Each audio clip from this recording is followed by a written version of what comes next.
Dear students, welcome to all of you. Today I am going to discussing a new topic, state emergency. This topic is another part of emergency provisions in Constitutional Law of India. कहने का तात्पर्य कि जो यह state emergency जिस topic पर आज हम लोग डिस्कस करेंगे, तो यह इमरजेंसी प्रोविजन की दूसरा भाग है। पहले भाग में हम लोग नेशनल इमरजेंसी अर्थात राष्ट्रीय आपात पर पिछले वीडियो क्लास में चर्चा कर चुके हैं। अर्थात मैं नेशनल इमरजेंसी के मुख्य प्रावधानों को बताने का प्रयास किया था, लेकिन आज हम सब उसी के आगे बढ़ाते हुए उसके दूसरा भाग स्टेट इमरजेंसी अर्थात भारतीय संविधान के अनुच्छेद 356 और थोड़ी मात्रा में अनुच्छेद 355 और 357, लेकिन विशेष रूप से अनुच्छेद 356 के उपबंधों पर चर्चा करेंगे या मैं समझाने का प्रयास करूंगा। ऐसे आप लोग जानते हैं कि किसी भी राज्य में राष्ट्रपति शासन या राज्यपाल शासन या स्टेट इमरजेंसी क्या होता है।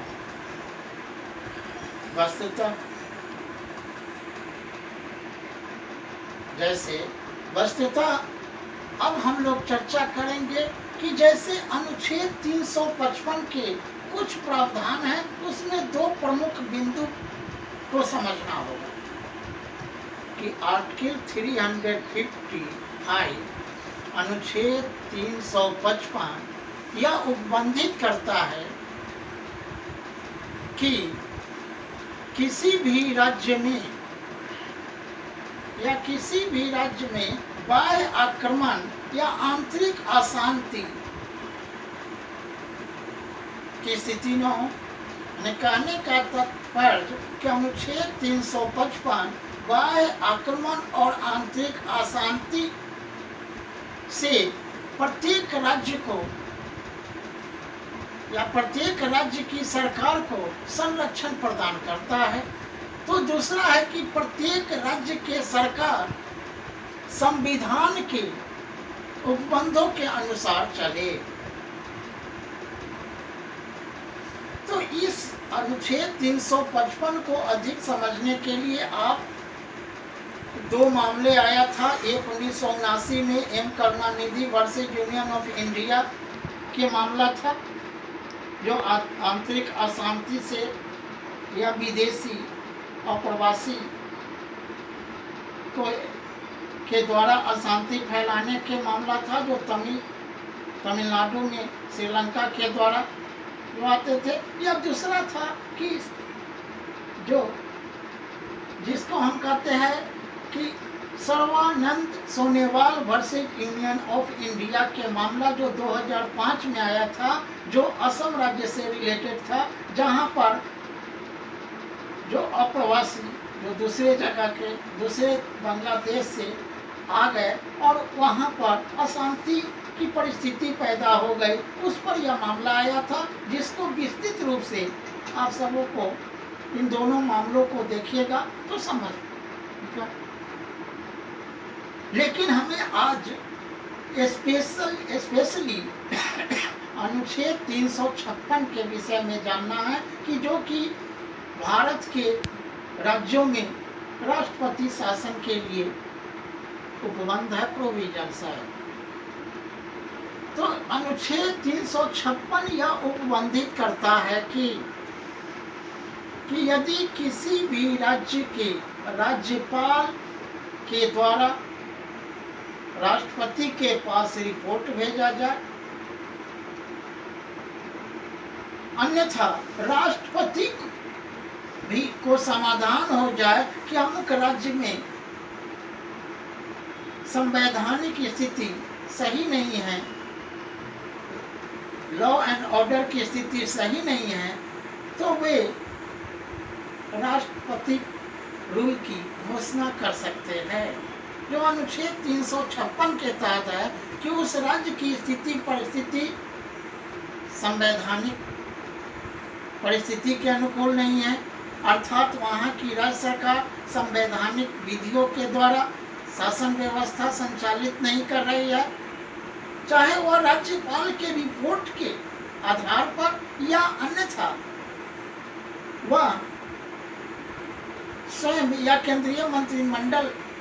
के रिकमेंडेशन से राष्ट्रपति शासन लगा सकता है।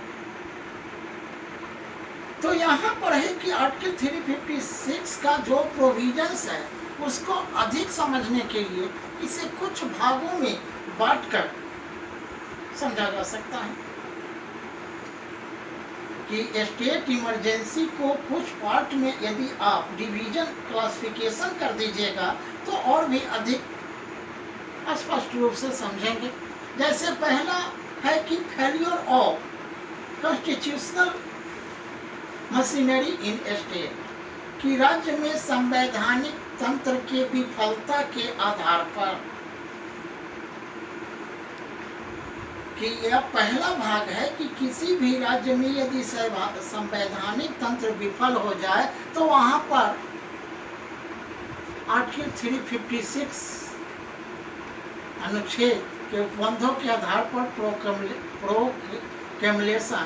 प्रोक्लेमेशन और प्रेसिडेंट रूल लगाया जा सकता है।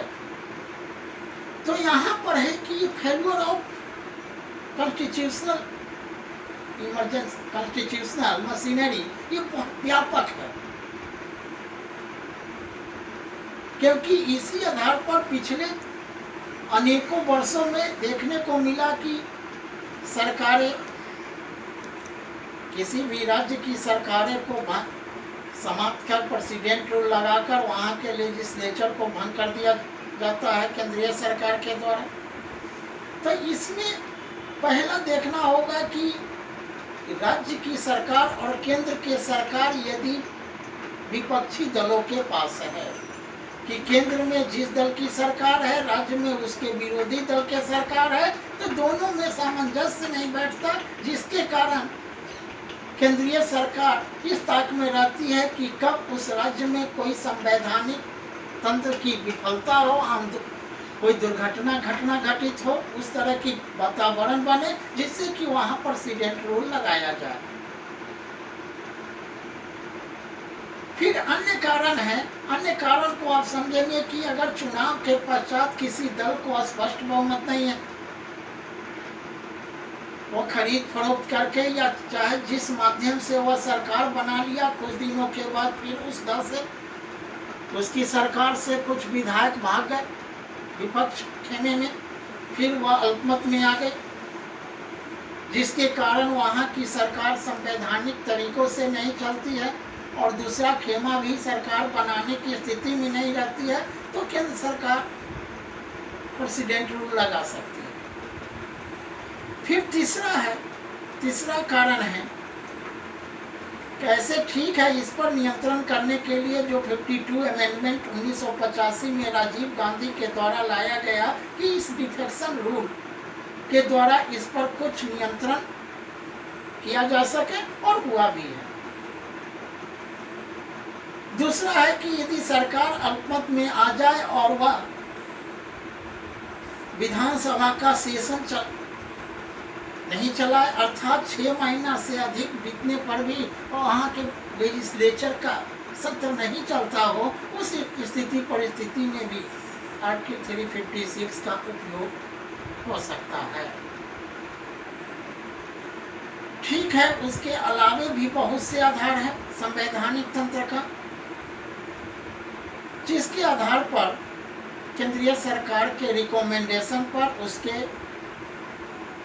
अनुमोदन पर प्रेसिडेंट किसी भी राज्य में राष्ट्रपति शासन लगाएंगे। हाँ, इतना आपको जानना है कि राष्ट्रपति स्वयं प्रेसिडेंट रूल की घोषणा नहीं करता, बल्कि वह केंद्रीय सरकार अर्थात गृह मंत्रालय के रिपोर्ट के आधार पर, अनुमोदन पत्र के आधार पर ही वो प्रेसिडेंट रूल लगाता है। दूसरा समझने का भाग है जिसको हम कहेंगे कि grounds for proclamation of president rule of any state,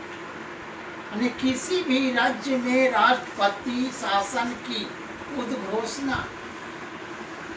के आधार का बेस, जैसे अभी मैं कुछ देर पहले बताया, उसी तरह से आर्टिकल 356 का उपयोग राष्ट्रपति के द्वारा कुछ ग्राउंड्स निर्धारित करके कर दिए जाते हैं। जैसे कि पहला है कि अनुच्छेद 365 जो राज्य सरकारें को संवैधानिक उपबंधों के आधार पर सरकार को क्रियान्वित करने का प्रावधान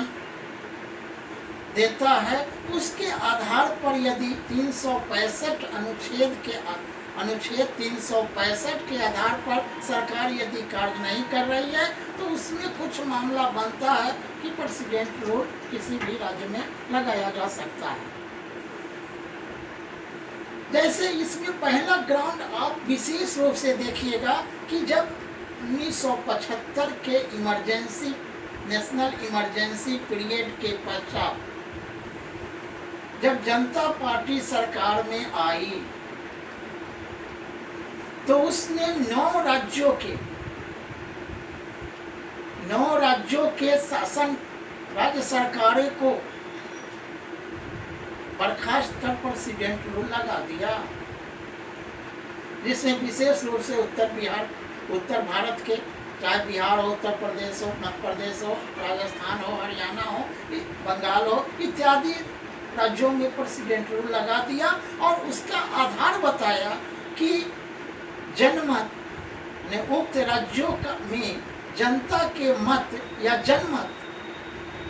कांग्रेस सरकार के खिलाफ है, क्योंकि वहां से लोकसभा के प्रतिनिधि चुनाव में नहीं जीते हैं। तो उस आधार पर प्रेसिडेंट रूल लगा दिया। फिर उसी तरह से 1980 में जब जनता पार्टी आपसी विरोध के कारण गिर गई, 1979 के चुनाव के बाद 1980 में इंदिरा कांग्रेस ने फिर 9 राज्यों में राष्ट्रपति शासन लगा दिया। उसने भी वही आधार को दोहराया कि जनता के मत मेरे पक्ष में है, जनता पार्टी या विरोधी दलों के पक्ष में नहीं है। तो इस तरह से जो एक बार 9 राज्य, फिर दूसरे बार 9 राज्यों के सरकारों को इन्हें स्टेबल करना, प्रेसिडेंट रूल लगाना। तो इस पर एक मामला आया था Rajasthan, state of Rajasthan versus union of India का मामला, जो 1977 में ही जब जनता पार्टी सरकार को केंद्रीय सरकार द्वारा राज्य सरकारों को बर्खास्त कर प्रेसिडेंट रूल लगाया गया था। उस समय एक याचिका डाली गई थी जिसमें यह कहा गया कि यह आधार संवैधानिक नहीं है कि जनमत उसके पक्ष में नहीं है, और दूसरा कि गृह मंत्री के द्वारा ये धमकी दिया गया कि आपके सरकार को मैं ये स्टेबल कर दूंगा, उसे गिरा दूंगा और वहां चुनाव कराऊंगा, जबकि 5 वर्षों के लिए जनता मुझे मत दी है। इस पर न्यायालय ने विस्तृत अवलोकन किया और उस पर फैसला दिया। शॉर्टकट में बता रहे हैं कि इसने फैसला दिया कि नहीं। आर्टिकल 356 में यह प्रावधान है कि राज्यपाल का रिपोर्ट दिया जाए अथवा नहीं दिया जाए, लेकिन यदि राष्ट्रपति को समाधान हो जाए, राष्ट्रपति सेटिस्फाइड हो जाए, अर्थात केंद्रीय मंत्रिमंडल यदि सेटिस्फाइड हो जाए कि वहाँ संवैधानिक तंत्र सही काम नहीं कर रहा और जनता विरोध में है, तो वह राष्ट्रपति शासन की घोषणा कर सकता है और यह संवैधानिक है। फिर दूसरा एक स्पेशल रेफरेंसेस नंबर 2002 के मामला आया, जो कि जिस मामले के आधार पर भी ये देखा गया कि 174 अनुच्छेद 174 पार्ट 1 के तहत जो इंटरनल सेशन विधान लेजिस्लेचर सेशन यदि नहीं चलता है, एक सत्र और दूसरे सत्र के बीच 6 महीना से अधिक समय जा रहा है, लेकिन सेकंड सेशन आरंभ नहीं हो, उस आधार पर भी प्रेसिडेंट रूल लग सकता है। जो स्पेशल रेफरेंसेस नंबर 2 जो केस स्पेशल रेफरेंसेस नंबर 1 जो केसेस था 2002 में आया, उस जजमेंट को आप विस्तृत रूप से पढ़िएगा तो स्पष्ट हो जाइएगा। फिर तीसरा आया था सबसे व्यापक जो संविधान पीठ का निर्णय था, कॉन्स्टिट्यूशनल बेंच का निर्णय, जो एसआर बोम्मई केस में आया कि SR Bommai versus union of India 1994 का केस है। यह एक टारगेट सिद्ध कर दिया, जिसको आप पिछले जो भी संविधान के विभिन्न उपबंध पड़े हैं उसमें इस केसेस का जिक्र है, और इसमें यह स्पष्ट तौर से कहा गया कि यदि केंद्र सरकार को विश्वास हो जाए कि किसी भी राज्य में वायलेशन ऑफ सेकुलर फीचर्स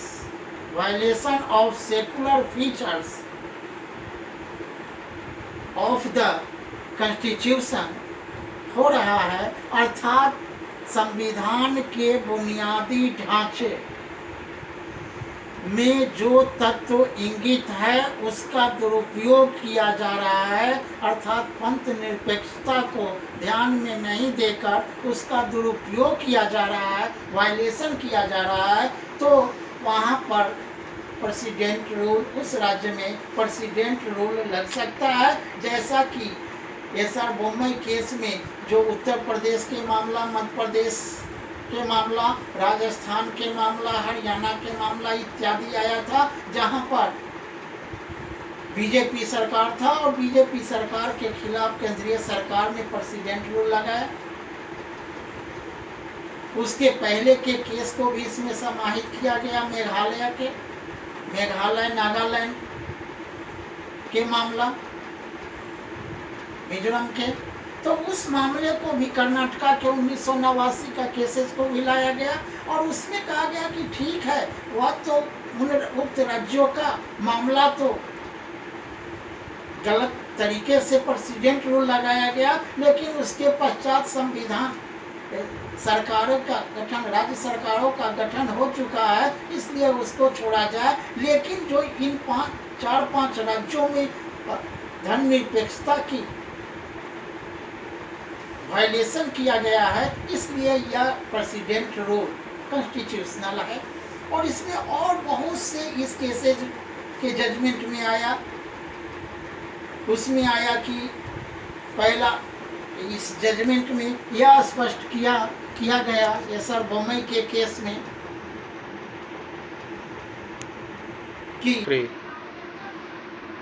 जैसा कि मैंने अभी एसआर बोम्मई केस के विषय में बता रहा था कि ठीक है, धर्मनिरपेक्षता जो संविधान के बुनियादी ढांचे है उसके वायलेशन पर राष्ट्रपति शासन संवैधानिक है। लेकिन दूसरा इस केस में और भी आया कि राजनीतिक दुर्भावना से ग्रसित होकर एक साथ अनेकों राज्य में राष्ट्रपति शासन नहीं लगाया जा सकेगा, और दूसरा कि राज्यपाल के रिपोर्ट के आधार पर ही किसी राज्य में राष्ट्रपति शासन लगाया जाएगा। उसके अलावे कि यदि राष्ट्रपति शासन के दौरान जरूरत पड़ने पर ही विधानसभा को भंग किया जाएगा, अन्यथा विधानसभा को निलंबन रखा जाएगा। अगर फिर संवैधानिक स्थिति परिस्थिति सही हो तो विधानसभा को फिर उसका निलंबन समाप्त कर उसे वापस लाया जा सकेगा। फिर एक और केस आया था जो Rameshwar Prasad versus union of India का केस जो 2005 में आया। इसमें भी यह आधार बताया गया कि चाहे करप्शन हो या मैल एडमिनिस्ट्रेशन हो, अर्थात शासन का दुरुपयोग हो, या जो भ्रष्टाचार के मामला यदि बनता हो, या अन्य गवर्नमेंट मशीनरी या अधिकारियों के द्वारा अपने अधिकारों का दुरुपयोग किया जाता हो, तो राष्ट्रपति शासन लगाया जा सकता है। तीसरा भाग हम देखेंगे कि duration of proclamation of president rule in state, अर्थात राज्य में जो राष्ट्रपति रूल की उद्घोषणा का अवधि काल क्या होगा। जैसा कि पिछले लेक्चर में हमने नेशनल इमरजेंसी के संदर्भ में भी बताया था, ठीक उसी तरह से इसमें भी उपबंधित है कि अगर राष्ट्रपति का उद्घोषणा किसी राज्य में राष्ट्रपति शासन की या स्टेट इमरजेंसी का होता है तो वह 2 महीना तक प्रवर्तन में रहेगा, और 2 महीना के भीतर उसे पार्लियामेंट के दोनों सदनों से, दोनों हाउस से उसे बहुमत से पारित कराया जाएगा। यदि वह पारित उद्घोषणा हो जाती है तो वह 6 महीना तक प्रवर्तन की स्थिति में रहेगा। यदि नहीं होता है तो 2 महीना के बाद वह समाप्त हो जाएगा। फिर 6 महीना से आगे उसे लेकर जाना है तो फिर सदन में उसी प्रक्रिया को अपनाया जाएगा, और उस तरह से अगले 6 महीना, फिर अगले 6 महीना तक, इस तरह से मैक्सिमम 3 वर्षों तक किसी भी राज्य में राष्ट्रपति शासन अर्थात स्टेट इमरजेंसी चल सकेगा। तो यहाँ पर है कि राष्ट्रपति के उद्घोषणा के अवधि में दूसरा एक आया था जो कि 44th अमेंडमेंट 44वां संविधान संशोधन में यह स्पष्ट किया गया था कि यदि किसी राज्य में विधानसभा चुनाव कराने में अगर कठिनाइयां है और चुनाव आयोग यदि उन कठिनाइयों का प्रमाण पत्र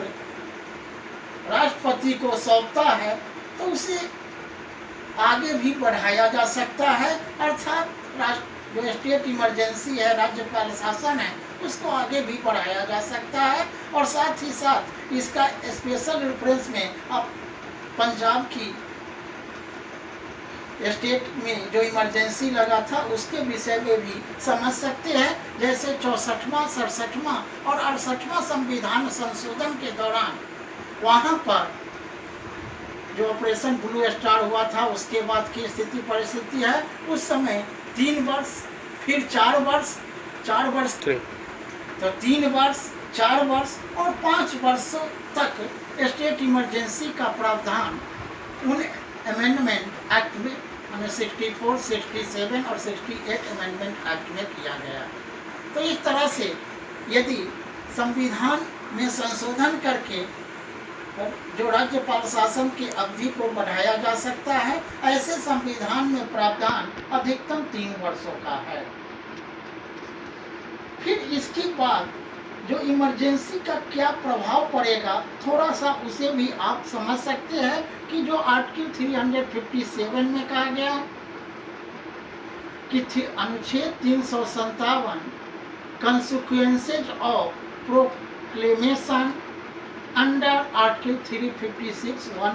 के आधार पर अनुच्छेद 357 में यह स्पष्ट किया गया है कि राज्य के सरकार के कार्यों का संचालन हेतु राज्यपाल अथवा किसी प्राधिकार या बॉडी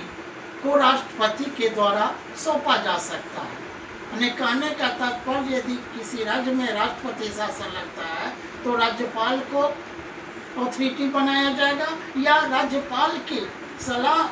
के लिए 3, 4 या 5 सदस्यों के एनीबडी बनाया जाएगा जो कमेटी उसे शासन में सहयोग करेंगे।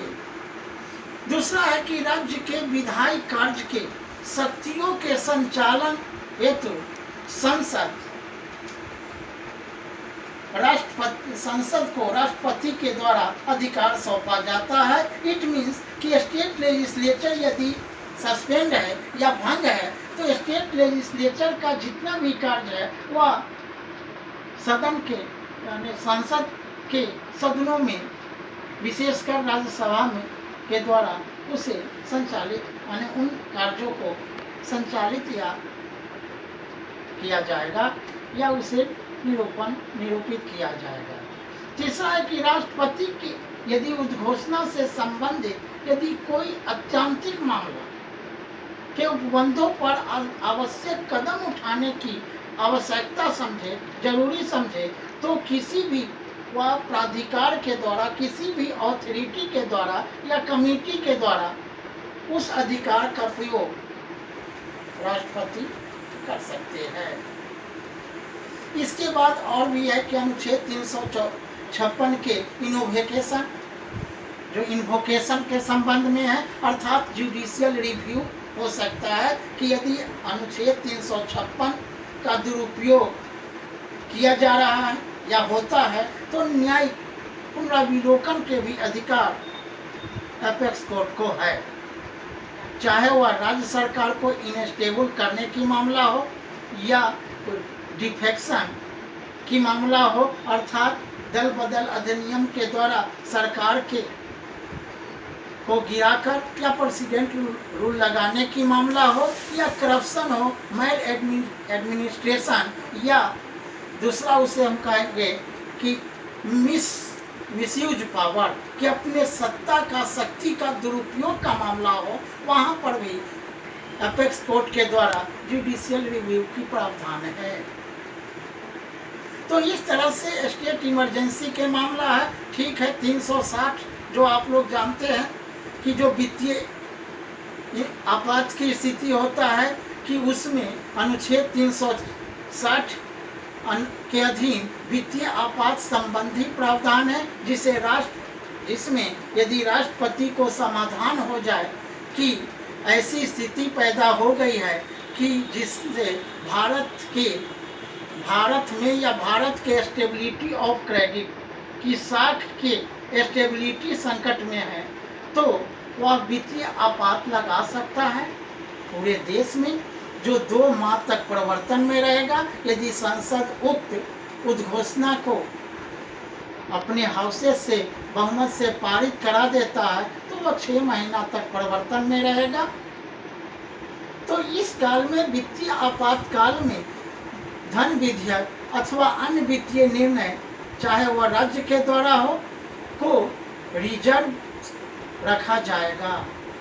उसे संरक्षित रखा जाएगा और